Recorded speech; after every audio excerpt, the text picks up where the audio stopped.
អូខេជំរាបសួរដូចជាសួស្តីពុកម៉ែបងប្អូនទាំងអស់គ្នាសូមស្វាគមន៍មកកាន់វីដេអូរបស់ខ្ញុំនៅក្នុងវីដេអូនេះដែរខ្ញុំបាទធ្វើការមកបង្រៀនទាំងអស់គ្នាអំពីរបៀបបង្កើត account TikTok ហ្នឹងហើយដើម្បីឲ្យអ្នកគ្នាប្រើប្រាស់ឬ react បេះដូងឲ្យគេអញ្ចឹងណាសម្រាប់អ្នកអត់ជាបង្កើតអាចមើលវីដេអូរបស់ខ្ញុំបានអូខេតោះ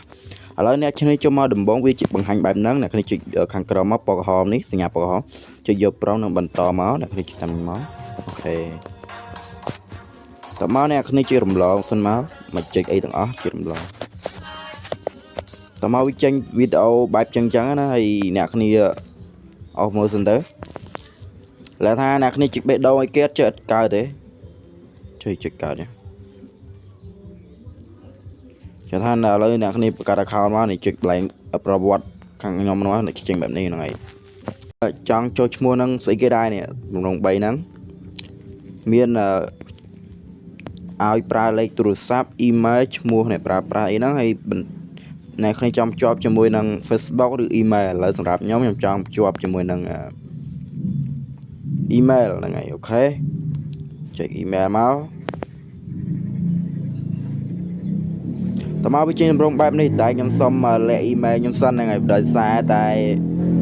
បង្ហាញអត់បានទេហ្នឹងហើយដោយសារ email នេះយើងធ្វើការចឹងណាឥឡូវខ្ញុំធ្វើការប្រកបភ្ជាប់ជាមួយនឹង email ខាងលើនេះមកហ្នឹងហើយចុចបាច់មួយមកហ្នឹងហើយ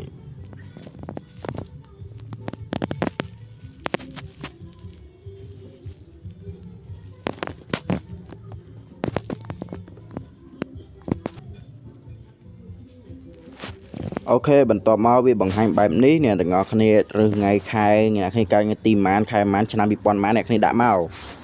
សម្រាប់ខ្ញុំកើតថ្ងៃទីជាដាក់ទៅហ្នឹងហើយប្រហែលជាដាក់ទៅហ្នឹងហើយអូខេនេះសំខាន់ឲ្យយកលើស18ចឹងទៅហ្នឹងហើយអ្នកគ្នាអូខេហើយខ្ញុំអស់មកចឹងមកអ្នកគ្នាហើយចេះចឹងមកអូខេហើយតើមកយើងជិះបន្ទាប់ទៅហ្នឹងហើយតើមកធ្វើការចូលតែម្ដងអាហ្នឹងយើងបង្កើតបានតែម្ដងហ្នឹងហើយអូខេសម្រាប់អ្នកអត់ជាបង្កើតអាចមើលបានឥឡូវនេះយើងចង់ដាក់ឈ្មោះគេកន្លែងហ្នឹងអ្នកគ្នាចង់ដាក់ឈ្មោះល្បីពិសិដ្ឋចឹងក៏បានដាក់ឈ្មោះកំ pl ែងស្រុកស្រែក៏បានក៏មកយើងឡផ្លែងច្រឡំសេខុស